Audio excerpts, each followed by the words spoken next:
அதில் வந்து நிறைய வாட்டர் பாடிஸ் இருக்குது. அதனால தான் வந்து இந்த திட்டம் வந்து 5 ஆண்டுகளாக, அதாவது அதிமுக காலத்தில் ஆரம்பிக்கப்பட்டாலும் 5 ஆண்டுகளாக எந்தவித நகர்வும் இல்லாமல் இருந்ததுக்கு முக்கிய காரணம் பெரும்பாலும் நீர்நிலைகள், விவசாய நிலங்கள், 3 போகம் விளையக்கூடிய நிலங்கள். இதில் இப்போ அதிகமாக கவலைப்பட்டு இங்கே கதறுபவர்கள் அனைவரும் பார்த்தீங்கன்னா ஒன்று ஜி ஸ்கோர் மாப்பிள்ளைக்காக இருக்கட்டும், இல்லைன்னா அதில் கருப்பு பணத்தை கொண்டு போய் முதலீடு செய்தவர்களாக இருக்கட்டும், வேற யாருக்காகவும் இருக்காது. கண்டிப்பாக விவசாயிகளை மட்டும்தான் கணக்கில் வைத்துக் கொண்டு இது செய்யப்பட்டிருக்குது, வேற யாருக்காகவும் இல்லை. யாரு பேசுறீங்க? யாரா ஒருத்தர் மாண்புமிகு தங்கம் தென்னரசு அவர்கள், மாண்புமிகு தங்கம் தென்னரசு அவர்கள், மாண்புமிகு தங்கம் தென்னரசு அவர்கள் உட்காருங்க. பேரவைத் தலைவர் அவர்களே, பேரவைத் தலைவர் அவர்களே, விவாதம் பேரவைத் தலைவர் அவர்களே முடிச்சிருங்க. முடிங்க. பேரவைத் தலைவர், சட்டத்துறை அமைச்சர் எல்லாத்திற்கும் இங்க பாருங்க, எல்லாத்திற்கும் எந்திரிக்க வேண்டியது. இது ஒண்ணு பிடி பீரியட் இல்ல, எல்லாத்துக்கும் எந்திரிச்சு உட்கார அளவுக்கு. ஜி ஸ்கொயர் மாப்பிள்ளைன்னு சொன்னா என்ன தவறு இருக்கு? ஜி ஸ்கொயர் மாப்பிள்ளைன்னு ஊரே சொல்லுச்சு, என்ன தவறு இருக்கு? இது எல்லாத்துக்கும் எந்திரிச்சு உட்காருக்கு. இது ஒண்ணு பிடி பீரியட் இல்ல. உட்காருங்க, பேசலாம். உட்காருங்க. மாண்புமிகு தங்கம் தென்னரசு அவர்கள். மாண்புமிகு சட்டத்துறை அமைச்சர் இந்த அளவிலே தன்னுடைய பதிலை, விவாதத்தை கொண்டு போக விரும்புவார் என்றால், I can also pay you in the same currency.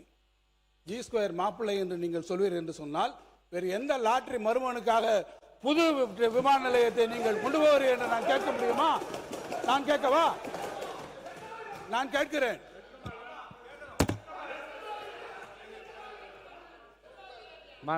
உட்காருங்க. இருங்க. மாண்புமிகு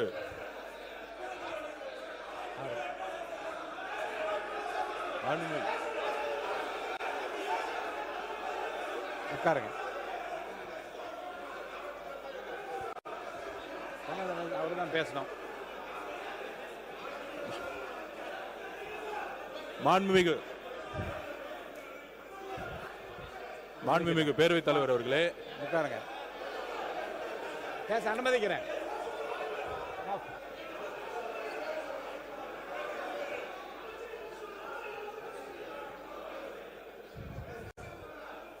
சுருக்கமா சொல்லலாம். மாண்புமிகு பொதுப்பணித்துறை அமைச்சர் சுருக்கமா சொல்லி முடிக்கணும். உட்காருங்க. அவர் சொல்லட்டுங்க.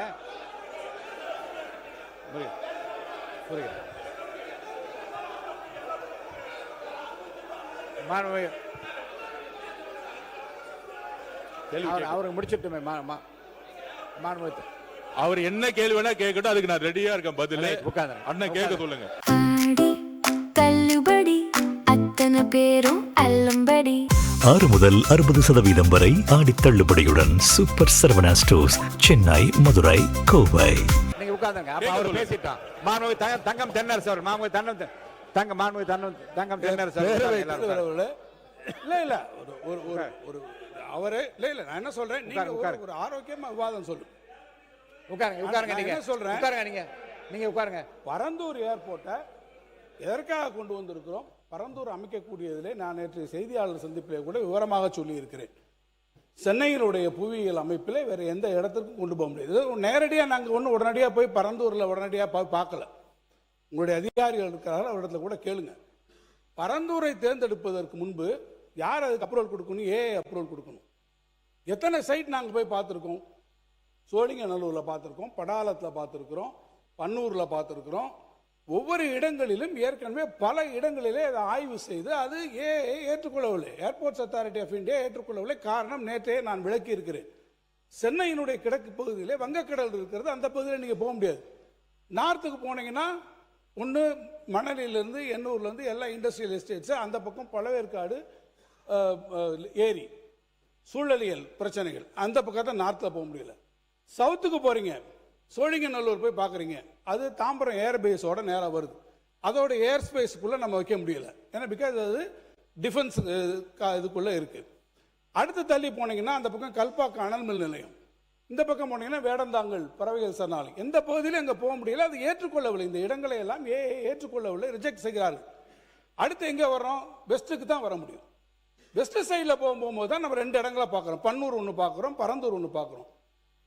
பன்னூருக்கும் பரந்தூருக்கும் நடுவில் 2க்கும் நடுவில் நம்ம கம்பேரிசன் ஸ்டடீஸ் வருது. என்னென்ன விஷயங்களை பார்க்க முடியும்? ஒன்று டெக்னிக்கல் ஃபீசிபிலிட்டி பார்க்கலாம். ஒரு இடத்த பார்க்கும்போது டெக்னிக்கல் ஃபீசிபிலிட்டி, அந்த இடங்களில் பெரிய பெரிய EHVT லைன் இருக்கா, வேற ஏதாவது பெரிய இண்டஸ்ட்ரீஸ் இருக்கா, அதை ரீலோகேட் பண்ணக்கூடிய விஷயமும். இன்னொன்று மிக முக்கியமாக, ஒரு இடத்தை வருகிற போது எந்த இடமாக இருந்தாலும், எந்த தொழிற்சாலை, இப்போ சிப்காட்டாக இருக்கலாம் அல்லது ஏர்போர்ட்டாக இருக்கலாம், எந்த இடமா இருந்தாலும் அடிப்படையில் நமக்கு நிலம் வேணும் இல்லையா? அந்த நிலத்தில் போகும்போது யாராவது ஒருவரை டிஸ்லோகேட் போக வேண்டும், அங்கே இருந்து மக்களை மாற்ற வேண்டும் என்றால் யார் எந்த இடத்தில் மிக குறைந்த அளவிலே மக்கள் அதனால் பாதிக்கப்படுவார் என்பதை கணக்கெடுக்கணும். அப்படி எடுக்கிற போது தான் பரந்தூரை நாம் அந்த இடத்தை தேர்வு செய்ய வேண்டிய நிலை வந்து. இன்னொன்று காஸ்ட் ஆஃப் லேண்ட், இதெல்லாமே பல காரணங்கள். இவ்வளவும் பண்ணி தான் பரந்தூர் எடுக்கப்பட்டதை தவிர மாண்புமிகு பொதுப்பணித்துறை அமைச்சர் சொன்னதை போல அதில் எந்த விதமான ஒரு உள்நோக்கங்களும் நிச்சயமாக இல்லை என்பதை நான் திட்டவட்டமாக தெரியவில்லை. இல்லை இல்லை, அவர் ஒன்று சொன்னார், மாண்புமிகு பொதுப்பணித்துறை அமைச்சர் அவர்கள் சொன்னார்கள். அதில் அதுக்கான முழுக்க முழுக்க டெக்னிக்கல் ஃபீசிபிலிட்டி. ஏன்னா அரசாங்கங்கள் ஈடுபடுது, நாங்கள் மட்டும் கிடையாது. ஒன்றிய அரசு இத்தனை இடங்களையும் பார்த்ததுக்கு பிறகு ஒன்றிய அரசு இறுதியாக அவர்கள் அப்ரூவல் கொடுத்தது, நம்முடைய சிவில் ஏவியேஷன் மினிஸ்ட்ரி ஃபைனலாக அப்ரூவல் கொடுத்தது பரந்தூரில் கொடுத்தாரு. எனவே தான் பரந்தூரை நாம் எடுத்துக்கொண்டிருக்கிறோம். இப்போ நீங்கள் சொல்கிறீங்க நாங்கள் இன்னொரு இடத்த பார்க்க போகிறோம். இப்போ பார்க்க போகிற இடத்துல இதே சூழ்நிலைகள் வரும், இதே இடத்துல வரும். விவசாய நிலங்கள், இப்போ நீங்கள் எப்படி இருந்தால் நிலங்களுக்கு போவீங்க, அங்கே போகும்போது இதே இவாலுவேஷன் நீங்கள் பண்ண வேண்டியிருக்கும். நீங்கள் பண்ணுங்க, நாங்கள் அதை பற்றி பார்க்கல. இந்த ப்ராஜெக்ட் இத்தனை வருஷத்துக்கு அப்புறம், இவ்வளவு நம்ம டிராவல் பண்ணி வந்ததுக்கப்புறம் இன்னைக்கு நீங்கள் விட்டுட்டீங்கன்னா இனி இது எப்போ வரப்போகுது? சரி, சென்னை இருக்கக்கூடிய எக்ஸிஸ்டிங் விமான நிலையத்தை நீங்கள் நாங்கள் பண்ணுறோம்னு சொல்கிறீங்க. எத்தனை பேர் அங்கே, நீங்கள் எப்படி செகண்ட் ரன்வே அங்கே எப்படி வரும்? இதே ஜியாகிரபிக்கலாக டெமோகிராஃபிக்காக சென்னையில் இருக்கக்கூடிய எக்ஸிஸ்டிங் ஏர்போர்ட்டில் எவ்வளோ பெரிய பிரச்சனை வரும்? எத்தனை பேரை நீங்கள் மீனம்பாக்கத்துலேருந்து டிஸ்லோகேட் பண்ணுவீங்க? அதனுடைய டென்சிட்டி ஆஃப் பாப்புலேஷனை நீங்கள் யோசிச்சு பாருங்க. சுற்று வட்டாரத்தில் இல்லை நிறைய பிரச்சனைகள் இருக்கு. ஆகவே நாங்கள் சொல்வது, பரந்தூர் விமான நிலையத்தை நீங்கள் முடக்குவது. ஒரு முடிச்சிடறேன் மினிஸ்டர், முடிச்சிடறேன்.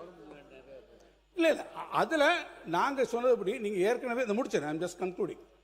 ஆக ஏற்கனவே அங்கே இருக்கக்கூடியவர்கள் ஏறத்தாழ 2500 மேல் கூட பட்டா நிலங்களை வைத்திருப்பவர்களுக்கு காம்பன்சேஷன் கொடுத்து அக்விசிஷன்லாம் முடிந்து ப்ராக்ரஸ்லாம் வந்ததுக்கப்புறம் இந்த திட்டத்தை கைவிடுவது என்பது தமிழ்நாட்டினுடைய ஒட்டுமொத்த பொருளாதார வளர்ச்சிக்கும் அது நிச்சயமாக எதிரானதாக இருக்கும். அந்த வளர்ச்சிக்கு உதவாது. நீங்கள் சொல்றதுபடி 1.5 ட்ரில்லியன் அமெரிக்கன் டாலர் எக்கானமி என்பதை ஒருபுறம் நீங்கள் சொல்லிக்கொண்டே இன்னொரு புறம் அதற்கு எதிராக செய்கிறீர்கள் என்பதுதான் எங்களுடைய நிலைப்பாடு. அதைத்தான் நாங்கள் விளக்கியிருக்கோம்.